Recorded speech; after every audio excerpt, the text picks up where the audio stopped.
Welcome to PC Wiz Kids Tech Talk. Today we're looking at the new Ubuntu release candidate 9.10, the Karmic Koala. So basically we're looking at a nice cute little koala bear here that is the nickname of this new release. And if you're interested in downloading this free operating system, you can go to this URL and get it. Burn the CD, boot it up, and install it. I've done it here with Windows 7.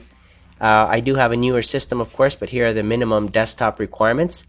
And there are some new goodies and some new improvements, of course, not just on the front end but on the back end that make this operating system much quicker than the previous release that I've been using.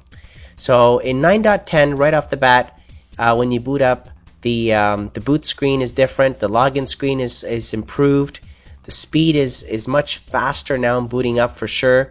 I'm running a Phenom 2 dual core at 3.5 gigahertz. Of course, I'm using new hardware so I can have all the advanced desktop effects, and if you're looking for that, then obviously you want to have a new video card or a newer supported one. And on the interface, though, on the GUI side of things, you still have the same menu options. Maybe the graphics, the icons have been improved and tweaked a little bit. You've got a few disk management utilities which are new this time around, which is pretty good. And all the familiar other games and graphic utilities that you would expect that are all free, of course, so that you can have the necessities there. Now, when it comes to the internet, now you got Empathy. That's the chat program instead of Pigeon. You got Firefox 3.5 included there as well.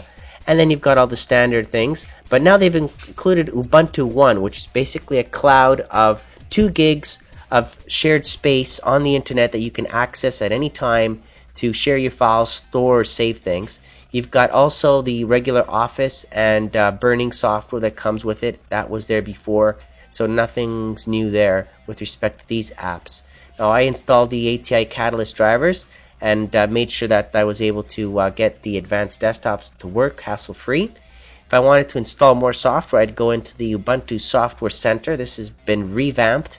Before it was the Add Remove, and this one here is now the replacement for that, and it's a slick new interface here, easy to access what is it that you want to install. Of course, you have to be connected to the internet to install these, but not to install the operating system, right? To install Ubuntu itself, all you needed to do is download the CD, burn it, and then boot it up and follow the instructions. You don't need to be online for that. But to install all this additional software here that you see here, that you have to be online. Okay, you have to be connected for that one. So that's the Software Center in a nutshell. So new and improved. Then under the preferences and administration, you've got Computer Janitor. I've seen that on the Mac, actually, Mac Janitor. And some familiar tools here, network tools, login screen, all of that. We've seen that before. That hasn't really changed much. Okay, the improvements are more on the back end, improvements on booting up, improvements on speed. That's what we're talking about here in this release. But there is a disk utility that I like that allows you to manage your drives and mount them, and you can see here I've got a 500 gig. I have Windows installed on it, and I had no problems installing Windows. Windows 7 is on one partition, and the Ubuntu is on this other partition, 30 gigs. I've got a Linux ext4, that's the default file system. Up to 16 terabytes you can have now, so it supports large file sizes. Very cool.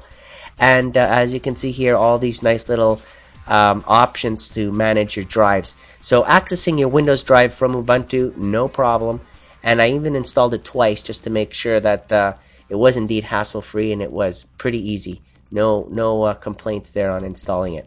On the other side of the screen, on the top right corner, you've got your network connection and your volume and your wireless, of course, status there on the corner. So that really hasn't changed. And there is this email chat thing here, the Empathy and your Evolution Mail. That is new. That appears there on the top. And there's your date and time. That's been there before. And then here, this is new. You can set the status of your chat, for example, and also logging out and all of that. That's pretty much standard. So with respect to the look and feel, there hasn't been much improvement, okay? But in speed, performance, resources-wise, definitely I can see that it's handling the hardware that I've got, and it's handling the memory usage much better. So they're definitely improving much more than in previous releases, and you can tell because just booting this thing up just took seconds, so it's very fast.